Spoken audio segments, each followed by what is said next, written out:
शिव भक्तों, आज मैं आपको बताने जा रही हूँ शिव पुराण के कोटि रुद्र संहिता के अध्याय 5 के द्वारा माँ गंगा की कथा के बारे में, जो माँ नर्मदा के तीर्थ पर प्रतिवर्ष वैशाख मास की सप्तमी के दिन भगवान शिव की इच्छा से जो मनुष्यों से पाप ग्रहण करती हैं, अपने पापों को धोने जाती हैं।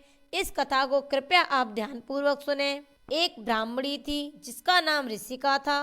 वह किसी ब्राह्मण की पुत्री थी और एक ब्राह्मण को ही विधि पूर्वक विवाही गई थी, परंतु वह द्विज पत्नी उत्तम व्रत का पालन करने वाली थी। अपने पूर्व जन्म के किसी अशुभ कर्म के प्रभाव से बालक रूप में ही विधवा हो गई थी। तब वह ब्राह्मण पत्नी भगवान शिव का पार्थिव पूजन करके कठोर तपस्या करने लगी। उस समय अवसर पाकर मूढ़ नाम से प्रसिद्ध एक दुष्ट और बलवान असुर, जो बड़ा मायावी था, काम बाण से पीड़ित होकर वहां गया। उस अत्यंत सुंदरी कामिनी को तपस्या करती देख वह असुर उसे नाना प्रकार के लोभ दिखाता हुआ उसके साथ संभोग की याचना करने लगा, परंतु उत्तम व्रत का पालन करने तथा शिव के ध्यान में तत्पर रहने वाली वह साध्वी नारी काम भाव से उस पर दृष्टि न डाल सकी। तपस्या में लगी हुई उस ब्राह्मणी ने उस असुर का सम्मान नहीं किया, क्योंकि वह अत्यंत तपोनिष्ठ और शिव ध्यान परायण थी। उस युवती से अपना अपमान समझकर दैत्यराज मूढ़ ने उसके ऊपर क्रोध प्रकट किया और फिर अपना विकट रूप उसे दिखाया। इसके बाद उस दुष्ट आत्मा ने भयदायक दुर्वचन कहा और उस ब्राह्मण पत्नी को बारंबार गाली देने लगा। उस समय वह उसके भय से थर्रा उठी और अनेक बार स्नेहपूर्वक शिव शिव की पुकार करने लगी। उस समय द्विज पत्नी ने भगवान शिव का पूर्णतया आश्रय ले रखा था। शिव का नाम जपने वाली वह नारी अत्यंत विहल हो अपने धर्म की रक्षा के लिए भगवान शंभु की ही शरण में गई। तब शरणागत की रक्षा, सदाचारी प्रतिष्ठा तथा उस ब्राह्मणी को आनंद प्रदान करने के लिए भगवान शिव वहां प्रकट हो गए। भक्त वत्सल परमेश्वर शंकर ने उस काम विहल दैत्यराज मूढ़ को तत्काल भस्म कर दिया और ब्राह्मणी की ओर कृपा दृष्टि से देखकर भक्त की रक्षा के लिए दत्त चित्त हो कहा, वर मांगो। महेश्वर का यह वचन सुनकर उस साध्वी ब्राह्मण पत्नी ने उनके उस आनंदजनक मंगलमय स्वरूप का दर्शन किया। फिर सबको सुख देने वाले परमेश्वर शंभु को प्रणाम करके शुद्ध अंतकरण वाली उस साध्वी ने हाथ जोड़कर मस्तक झुकाकर उनकी स्तुति की। ऋषिका बोली, देव देव महादेव, शरणागत वत्सल, आप दीनबंधु हैं, भक्तों की सदा रक्षा करने वाले ईश्वर हैं।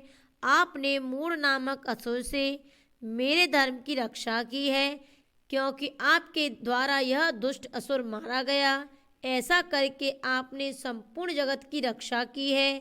अब आप मुझे अपने चरणों की परम उत्तम एवं अनन्य भक्ति प्रदान कीजिए।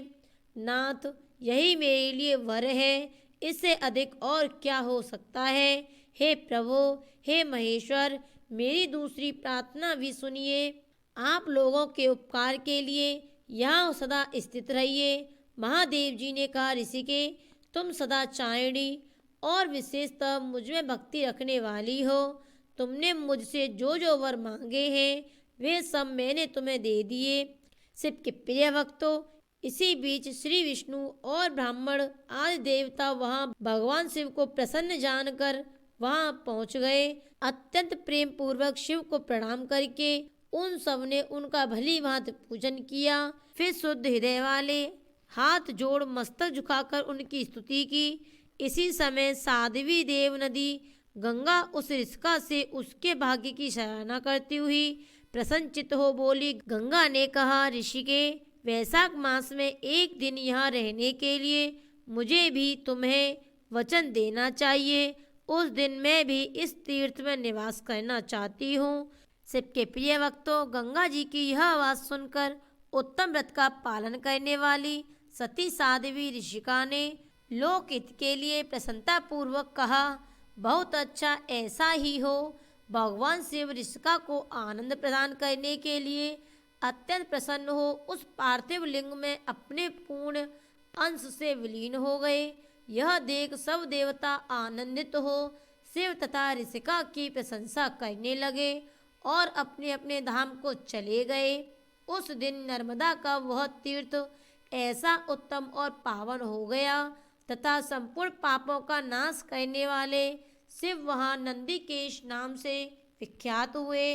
गंगा भी प्रतिवर्ष वैशाख मास की सप्तमी के दिन शंभु की इच्छा से अपने उस पाप को धोने के लिए वहाँ जाती हैं जो मनुष्यों से वे ग्रहण किया करती हैं। शिव के प्रिय भक्तों, यदि आपको मेरी वीडियो पसंद आए तो मेरी वीडियो को लाइक करें और चैनल को सब्सक्राइब करें और कमेंट में हर हर महादेव लिखना न भूलें। बोलिए महादेव बाबा की जय।